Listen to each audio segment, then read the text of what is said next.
Jueves 6 de enero del 2023. Hoy tenemos la grata compañía del Padre Andrés Astudillo, así que estaremos bien acompañados para la reflexión del Evangelio de hoy. Buenas tardes, hermanos, ¿cómo están? Es agradable reflexionar en torno a la Epifanía del Señor, sabiendo que Epifanía significa manifestación. Pero ¿qué es lo que se está manifestando en esta época? Está manifestándose que todas las promesas hechas por los profetas se dan cumplimiento. Aquel que hemos estado esperando por mucho tiempo ha llegado ya a nosotros, se deja ver. El Verbo hace la presencia del Señor. Ya Juan capítulo 1, 18 nos dice, el Hijo es quien da a conocer al Padre. Es decir, aquel Dios que era invisible, ahora se hace visible por medio de Jesucristo. Para eso debemos meditarlo de acorde al Evangelio que nos presenta este día.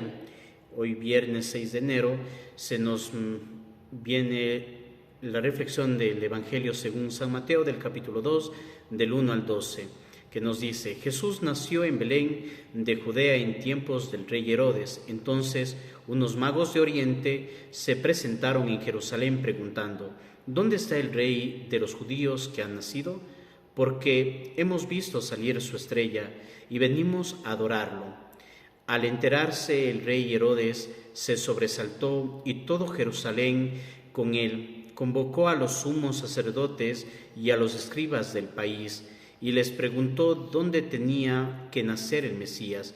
Ellos le contestaron: en Belén de Judea, porque así lo ha escrito el profeta. Y tú, Belén, tierra de Judea, no eres ni mucho menos la última de las ciudades de Judea, pues de ti saldrá un jefe que será el pastor de mi pueblo Israel. Entonces Herodes llamó en secreto a los magos para que le precisaran el tiempo en que había aparecido la estrella y los mandó a Belén diciéndoles: id y averiguad cuidadosamente qué hay del niño, y cuando lo encontréis, avisadme para ir yo también a adorarlo. Ellos, después de oír al rey, se pusieron en camino, y de pronto la estrella que había visto salir comenzó a guiarlos hasta que vino a pararse encima de donde estaba el niño. Al ver la estrella se llenaron de inmensa alegría. Entraron en la casa, vieron al niño con María, su madre, y cayendo de rodillas lo adoraron. Después, abriendo sus cofres, le ofrecieron regalos de oro, incienso y mirra, y habiendo recibido en sueños un oráculo para que no volvieran a Herodes, se marcharon a su tierra por otro camino. Palabra del Señor. Gloria a ti, Señor Jesús. Padre Andrés, ¿qué significa, cómo debemos entender esta presencia de los Reyes Magos en la vida de Jesús? ¿Qué representan? ¿Qué nos quieren decir? Bueno, en primer lugar, recordemos que dentro del mundo judío, el único pueblo o aquel que se podía llamar pueblo de Dios era el pueblo de Israel. Pero sin embargo, con la presencia de estos reyes magos, que en sí eran personas dedicadas a mirar las estrellas, a todo lo que es la astronomía, entonces ellos vienen de un mundo pagano, no de un mundo judío. Entonces los reyes magos en sí representan a toda la humanidad que puede llegar a ser hijo de Dios por medio de la aceptación de Jesucristo.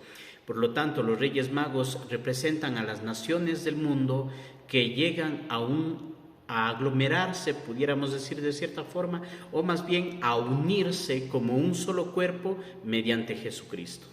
Padre, y los regalos, oro, incienso y mirra, ¿qué representan? Bueno, dentro de esos regalos vamos a ver que los mismos reyes lo dicen, ¿no? Te traemos oro porque eres rey, incienso porque debe ser adorado, y mira por la humildad de su gobernación. No es un rey que viene a abolir o a pelear contra otros para derrotarlos y desde ahí gobernar, no, sino él viene a mostrar otro tipo de reinado, que al final nos va a decir: este no es mi reino, sino mi reino está en el reino de mi Padre en el cielo. Es un reino celestial en donde no hay peleas los unos a los otros, y eso se llega a cumplir, y por eso es la insistencia de Jesucristo, ¿no? Cuando dice, ámense los unos a los otros como yo los he amado. Entonces esos regalos representan tanto el gobierno y el reinado de Jesús como tal. Padre, ¿y a quién estaría representando Herodes? Uy, es una pregunta muy polémica, pudiéramos decir, en ese tiempo, pero también vale la pena porque hoy en día vivimos en herodismo. Vamos a ver que Herodes representa a todos aquellos que pensamos que el poder lo es todo, uno, que el poder es aquello con lo cual nosotros podemos doblegar a los demás con el afán de que nos alaben o nos adoren. Pero sin embargo, cuando Herodes sobrepasa un límite, y es el de matar a inocentes, a niños, y hoy podemos ver en muchas personas personificado este personaje Herodes, ¿no? Aquellos que insisten en que se debería aceptar el aborto, aquellos que insisten sobre todo a que los niños no tienen derecho o que no son seres humanos porque todavía son fetos, pensando que simplemente la vida la tiene, o la potestad de quien nace o no lo tienen ellos por medio de una ley. Entonces es a ellos también que Dios dice, huyan de aquellos, pero no de ellos, no de esas personas, sino que más bien huyan del pensamiento de estas personas, porque yo creo que Dios también quiere la conversión de estas personas y que algún día puedan mirar la misericordia de Dios y ver que Dios siempre pone a los niños como ejemplo por la pureza que tienen, y a veces el ser humano, gobernado por la codicia del poder, muchas veces pierde esa inocencia de niño y se arrebata al mundo a matar y a aniquilar a los más inocentes. Es verdad, Padre, puede llegar a tal punto la irracionalidad, la sed de poder, que queremos destronar a Dios, como lo hizo Herodes y como actualmente también se quiere hacer, apoderándonos del derecho a la vida de los inocentes. Padre, el 6 de enero es la solemnidad de la Epifanía del Señor. ¿Qué quiere decir esto de Epifanía? ¿Y a qué nos compromete a los católicos la Epifanía del Señor? Bueno, como ya en la introducción lo decía, la Epifanía es la manifestación de que las promesas se han llegado a cumplir. Las promesas del profeta Isaías, por ejemplo, Isaías 7, 14, donde el pueblo pedía una señal de cuándo vendrá Dios, y entonces Isaías dice, verán a la doncella encinta y dará a luz un hijo, al cual pondrán Immanuel, que quiere decir Dios con nosotros. Por lo tanto, es la manifestación de Dios aquí en la tierra, y eso nos hace ver el Evangelio de Juan, esa Epifanía. Y hay muchas epifanías dentro del Evangelio de Juan. La primera la encontramos en el capítulo 1, del 1 al 3, en donde nos dice, en el principio estaba la palabra, y la palabra era Dios, y por medio de la palabra fueron hechas todas las cosas. Y en el versículo 14 nos dice, y la palabra se hizo carne y habitó entre nosotros. Entonces, si sabemos que en el principio estaba la palabra y la palabra era Dios, entonces quien se encarna en nosotros y habita en nosotros es el mismo Dios.